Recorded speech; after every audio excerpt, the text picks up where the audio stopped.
Time check, 4 AM na nga at wala pa rin kaming tulog kaya pagkasunduan naming pumunta ngayon sa 7-Eleven. Wow!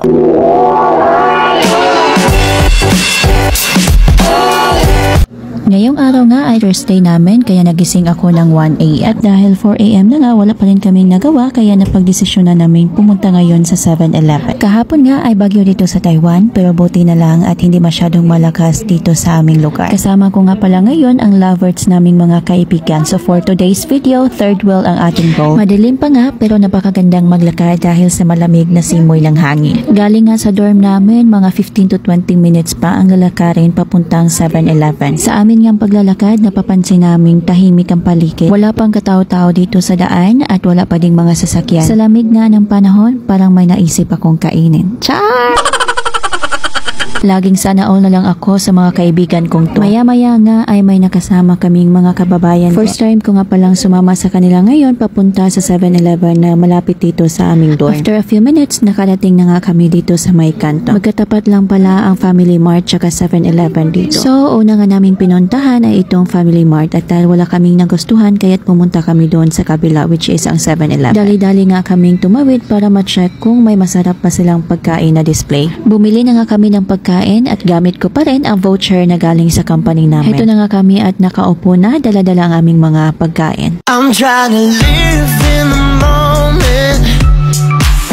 We gotta live in the moment.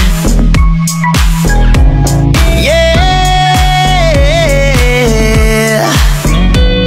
Well, we're just wasting time. After a few minutes nga at lumabas na kami sa 7-Eleven at nakikita naming makulimlim na ang langit. Kaya dali-dali kaming tumawid papunta sa kabilang kanto. May mga ibang store na din na nagbubukas. Pero minabuti naming umuwi na lang agad para hindi maabutan ng ulan. Isa sa pinaka-nagustuhan ko sa lugar na ito ay ang tahimik at payapang pamumuhay. At ngayong araw nga sila lang yung kasama ko kasi yung ibang mga kaibigan ko ay tulog pa. Ito nga pala ang view na dinadaanan namin kanina. Malayo-layo nga pala kami sa bayan at dahil sa industrial park yung dormitory namin. Dumaan nga pala kami dito sa may tulay na napakalinis. Ang ganda nga maglakad dito lalo na't pag umaga. Ito nga ako at nag-feeling maganda. Chares! Share ko nga lang sa inyo na napakalinis yung kanal nila dito. Walang kabasura-basura. Ito nga pala ang dinadaanan namin kanina. Shortcut nga pala itong daan na to. Dito nga sa lugar namin ay may makita ka pang malawak na lupain. Naa-amaze nga ako sa bulaklak na ito. At sa di kalayuan nga ay may nakikita kaming pero wag ka kahit pa nandyan yan sa tabi-tabi bawal yan kunin. Ang daming mata sa paligid. Katulad nito. Kasuit ay! Sana all!